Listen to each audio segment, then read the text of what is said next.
At all times, the mankind took interest in the question of God. Analysis of all information about God known to mankind shows that the most common notion is the idea of God, Creator and Pantocrator, one for all existing on earth as a universal transcendent reality. God is not indifferent to what is happening on earth. Therefore, at critical moments of civilization development, there always appeared prophets, the human beings who were able to express and communicate to the others the information from on high, showing the way to a fair life. They delivered to people the idea of creation of God's kingdom on earth by people themselves under the guidance of God. Since that time, the kingdom of God is preached, and every man presseth into it. We have revealed to you, O men, a book, in which is a message for you. Will ye not then understand? But implementation of this idea goes against the plans of a small group of parasites occupying the top of social pyramid. They do their best to prevent people from putting this idea into life by counteracting the consequences of the prophets coming, by deliberate distortion of the information delivered by prophets, aiming at use of the information in their clannish interests. Эти добрые люди, Гимон, ничему не учились и все перепутали, что я говорил. Я вообще начинаю опасаться, что эта путаница будет продолжаться очень долгое время. И все из-за того, что он неверно записывает за мной. Ходит один с козлиным пергаментом и непрерывно пишет. Но я однажды заглянул в этот пергамент и ужаснулся. Решительно ничего из того, что там написано, я не говорил. Я его умолял: сожги ты, ради Бога, свой пергамент. А он выхватил у меня его из рук и убежал. Кто такой? Левий Матвей, он был сборщиком податей. Having announced themselves as the chosen ones, these parasites started to impose their purposes, hiding behind the name of God and establishing various religious corporations of mediators between God and a human being. Then woe to those who write the book with their own hands and then say, "This is from Allah," to traffic with it for miserable price. Woe to them for what their hands do write and for the gain they make thereby. The uprising of religious corporations and cults became possible since God had given people the freedom of choice of their own way of living, and since God does not make a slave of a man, but gives him the possibility to find and correct mistakes himself, speaking to a human being the language of his living circumstances. And each human being can communicate with God directly, without any mediators. For this a man should ask himself: does God exist? Does he make mistakes despite his omnipotence? Do I trust him in my life? If a man is attentive to the events taking place in his life, then he can see if he is getting closer to God by his deeds, or if he is moving away from him. Allah does not change a people's lot unless they change what is in their hearts. The kingdom of God cometh not with observation, neither shall they say, "Lo here," or "Lo there," for behold, the kingdom of God is within you. Now these parasites, under whose external control the Western civilization was built, based on the algorithm described in the Bible, are faced with one big problem, represented mainly by Quranic Islam. The problem is that the Quran denies the concept of Jews as the people chosen by God, and names the usury of any kind as a deadly sin. But particularly these two main concepts, which among other things underlie the Bible project of enslaving all in the name of God, are being put into life surreptitiously and inviolately, though they are not directly declared, mentioned in writing, or discussed anywhere. And despite the fact that those who consider themselves Muslims do not realize this, the wheeler-dealers of the Bible project understand that the Quran is a potential menace for them. This arouses a desire to leave the Quran in the historical past. One of the ways to resolve the problem of Islam for the Western wheeler-dealers is the multi-optional policy. Step 1. The creation of caliphate that should include almost all the nations that will perceive Islam in its historically set form as traditional religion. Step 2. The beginning by the caliphate of the world war in order to uproot the godless Western liberalism and faithless creed. the imposition of Islam as the global religion for the whole humankind. The next step will depend on the war outcome. In case the Western countries win, Quran will follow the fate of Mein Kampf, and the traditional Islamic countries will undergo the process of de-Islamization, similar to the way both German states went through the process of denazification after the end of the Second World War in the 20th century. In case Caliphate wins, the Islamic ritualism will become a standard for all the people of the appeared global caliphate. The crowd without Arabic knowledge won't be able to read Quran themselves and will be controlled by mullahs. Apparently, now all of the Muslim countries hope that such way of government can be implemented. Even in the countries where the majority of population is represented by native speakers of Arabic, Muslims idolize their prayer mat, not capable of correlating their lives with Quran, bringing their lifestyle and ideals far from Quranic testaments that exclude any tyranny of people over people.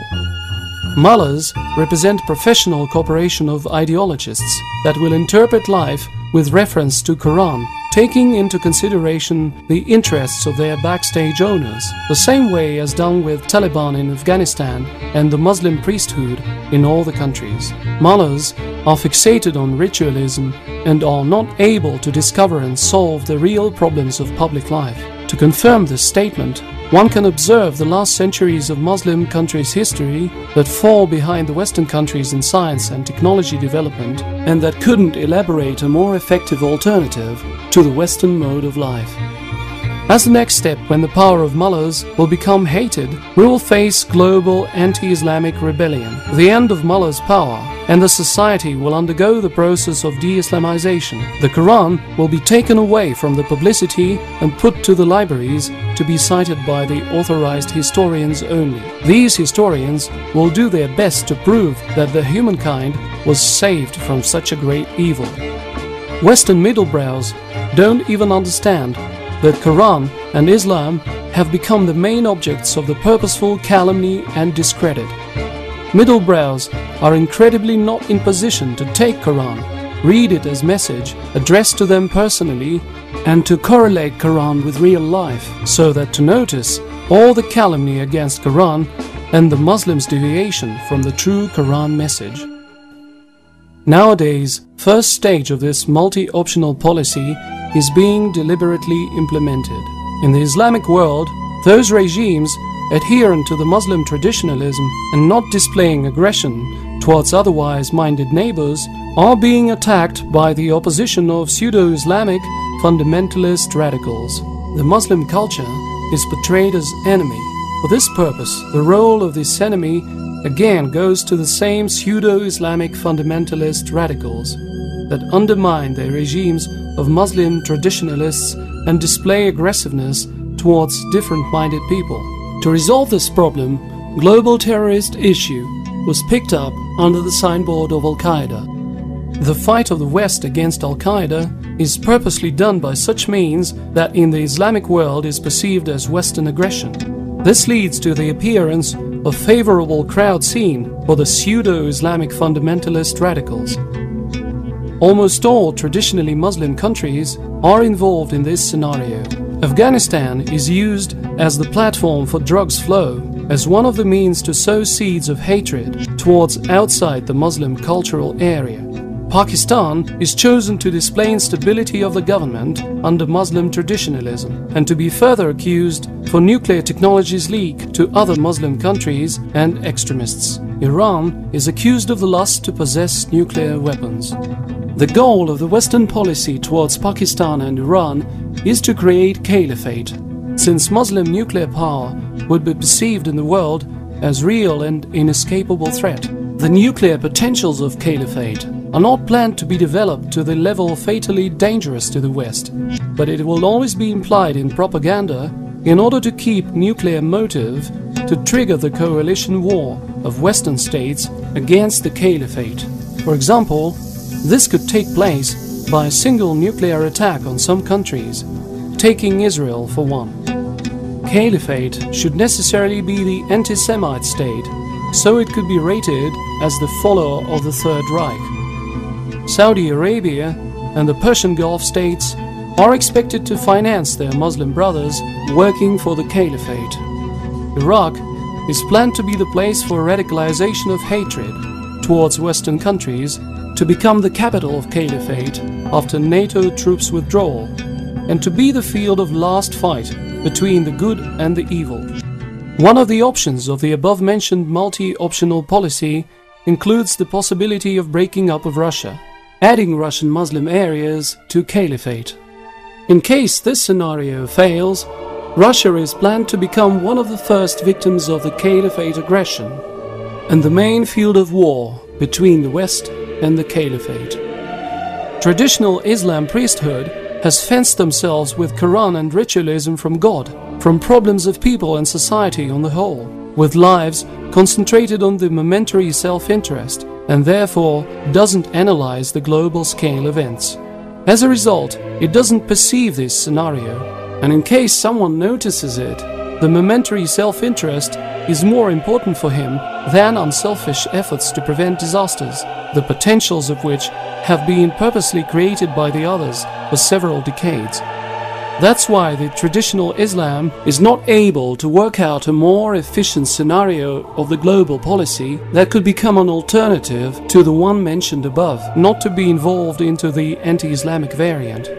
The leaders of other confessions represent the same ritualism addicts as the leadership of Muslims, and that's why everything said about the inability of the Muslim traditionalist priesthood has reference to them as well.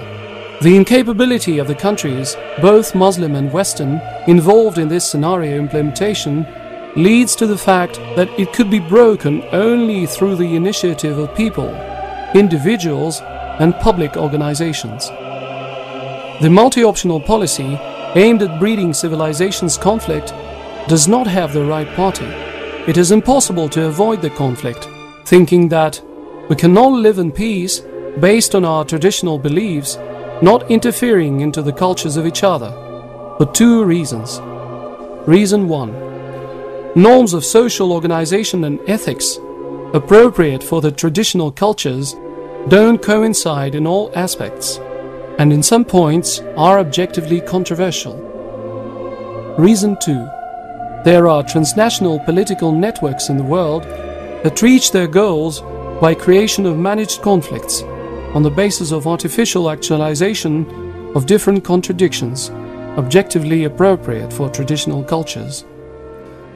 The committed basis to prevent the above-mentioned multi-optional policy could be the acceptance of the fact that the sociological core of all revelations that were the source for the so-called Abrahamian religions is the idea that people themselves should create and live in prosperity on the earth of God, under God's guidance.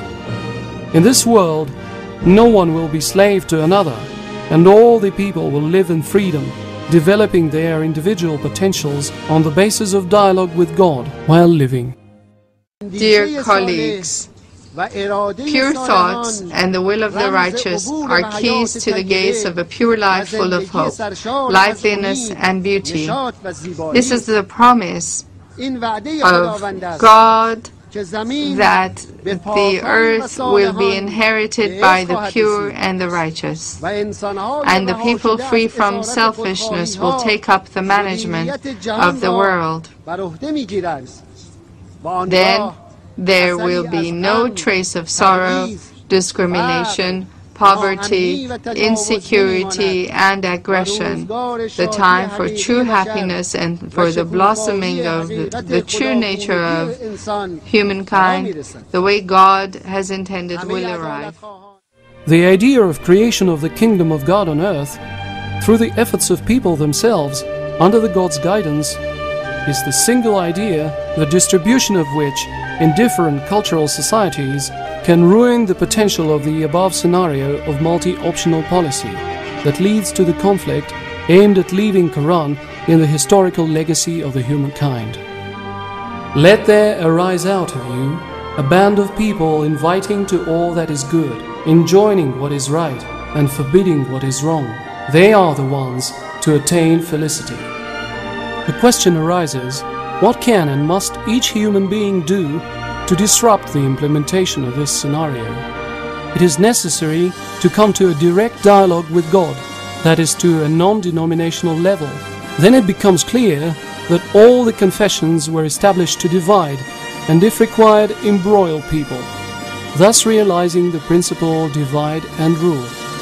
The problems of Iran, Afghanistan, Iraq and other countries and diasporas following the historically set Islam can be creatively resolved only on the basis of initiatives of the people, directed at creating Kingdom of God on earth.